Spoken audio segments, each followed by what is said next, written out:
আজকে না এসআইআরের নাম রিলিজ হয়েছে। আসসালামু আলাইকুম এভরিওয়ান, সবাই কেমন আছেন? আশা করি সবাই খুব ভালো আছেন। আমি সাবানা, আপনারা দেখছেন সাব্বুস ফ্যামিলি। আজকে সকালের শুরুটা সেইরি থেকে হয়েছিল। সেইরিতে আমি দুধ ভাত খেয়েছিলাম। আমার এটা বরাবরেরই ভীষণ ভালো লাগে। আমি বিয়ের আগেও বাড়িতে দুধ ভাতটা খেতাম সেইরিতে, যখন পসিবল হতো।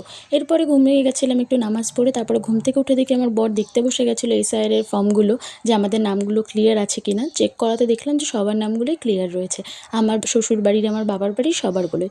তারপর একটু চলে গেছিলাম রান্নাঘর গুছিয়ে চলে এসেছিলাম ঘরে।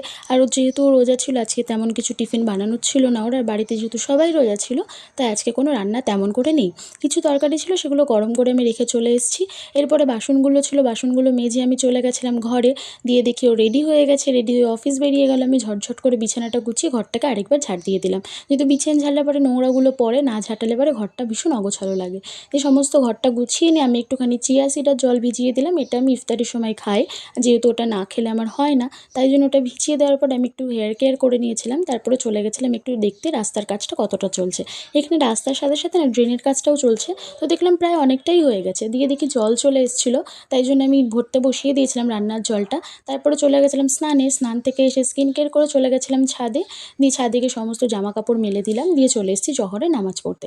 জহরের নামাজটা আমার প্রায় শেষ, তারপর একটু ঘুমিয়ে গেছিলাম। ঘুম থেকে উঠে আমি ঝটঝট করে সমস্ত কিছু গুছিয়ে দিয়ে আমি আবার চলে গেছিলাম ছাদে, যেই সমস্ত জামাকাপড়গুলো মেলেছিলাম সেগুলো তুলে আনতে। দিয়ে চলে এসেছিলাম রান্নাঘরে এসে এখানে আমি সমস্ত কিছু কেটে নিচ্ছিলাম, যেগুলো যে ইফতারি করতে হবে তাই জন্য। যেহেতু আমার হাতে ব্যথা ছিল, আমি ভিডিওতে দেখিয়েছি তোমাকে, যেটা পড়ে গেছিলো, তাই আঙুলটা নিয়ে একটু কাজ করতে অসুবিধা হচ্ছিলো, বাট কোনো ব্যাপার না, হয়ে গেছে যেমন করে হোক। সংসারের কাজ তো ফেলে রাখা যায় না। রাস্তায় রান্না করতে করতে চলে এসেছিলাম আশুয়ে নামাজ পড়তে, যেহেতু ওয়াক্ত হয়ে গেছিলো। আশুয়ে নামাজ পড়ে আবার চলে গেছিলাম আমি ইফতারি গোছাতে। এই যে আজকের ইফতারি, আর আজকে যেহেতু মান্থ এন্ড, আসতে প্রায় 10:30-11টায় বেজে যাবে। এই জন্য আমি নিজেই আজকে একা ইফতারিও করে নিলাম, আর রাত্রে খাবারটাও সেরে নিলাম। এরই মধ্যে দিকে 10টা বাজেও বাড়িতে চলে এসেছি, ওকেও ইফতারি